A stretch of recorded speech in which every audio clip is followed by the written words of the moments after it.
اعوذ باللہ من الشیطان الرجیم پناہ مانگتا ہوں میں اللہ کی شیطان مردود سے۔ بسم اللہ الرحمن الرحیم شروع اللہ کا نام لے کر جو بڑا مہربان نہایت رحم والا ہے۔ حکایات صحابہ میں سے ہے حضرت وہب بن قابوس رضی اللہ تعالیٰ عنہ کی احد کی لڑائی میں شہادت۔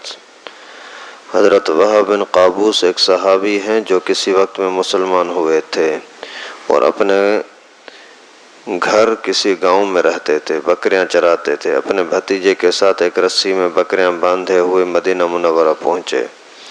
پوچھا کہ رسول اللہ صلی اللہ علیہ وسلم کہاں تشریف لے گئے؟ معلوم ہوا کہ احد کی لڑائی پر گئے ہوئے ہیں۔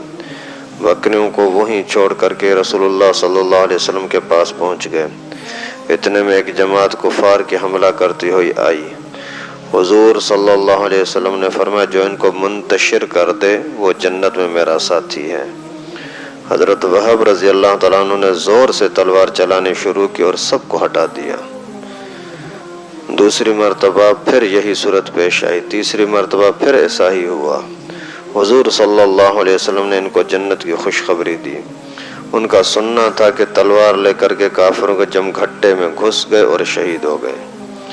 حضرت سعد بن ابو وقاص رضی اللہ تعالیٰ عنہ فرماتے ہیں کہ میں نے وہب جیسی دلیری اور بہادری کسی بھی لڑائی میں نہیں دیکھی، اور شہید ہونے کے بعد حضور صلی اللہ علیہ وسلم کو میں نے دیکھا کہ وہب کے سرہانے کھڑے تھے اور ارشاد فرماتے تھے کہ اللہ تم سے راضی ہو، میں تم سے راضی ہوں۔ اس کے بعد رسول اللہ صلی اللہ علیہ وسلم نے خود اپنے ہاتھ مبارک سے حضرت وہب کو دفن فرمایا۔ باوجود ہے کہ اس لڑائی میں رسول اللہ صلی اللہ علیہ وسلم خود بھی زخمی ہوئے تھے۔ حضرت عمر رضی اللہ تعالیٰ عنہ فرماتے تھے کہ مجھے کسی کے عمل پر بھی اتنا رشک نہیں آیا جتنا وہب کے عمل پر آیا۔ میرا دل چاہتا ہے کہ اللہ کے ہاں ان جیسا عمل نامہ میں بھی لے کر کے پہنچوں۔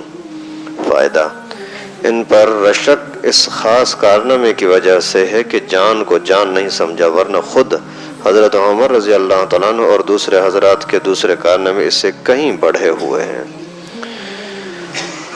ایک بکریاں چرانے والا غریب ترین آدمی مسلمان ہوا۔ مسلمان ہوتے ہی پیغمبر کریم صلی اللہ علیہ وسلم کے ساتھ دینی تقاضے کے اندر چلے گئے۔ ابھی دینی تقاضے میں بھلے جان جاتی ہے جانے دو، لیکن شریک بہرحال ہونا ہے۔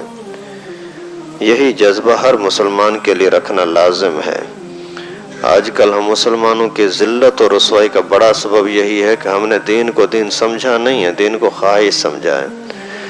حالانکہ جب دین کا تقاضا آ جائے، دین کی کوئی ضرورت پیش آ جائے، پھر یہ نہیں دیکھا جاتا کہ کہنے والا کون ہے، میری ضرورتیں کون کون سی ہیں۔ ان سب کو چھوڑ کر کے سب سے پہلے دین کے کام کو پورا کرنے کی کوشش کرنی ہوتی ہے۔ اللہ تعالی مسلمانوں کو صحیح سمجھ نصیب فرمائے۔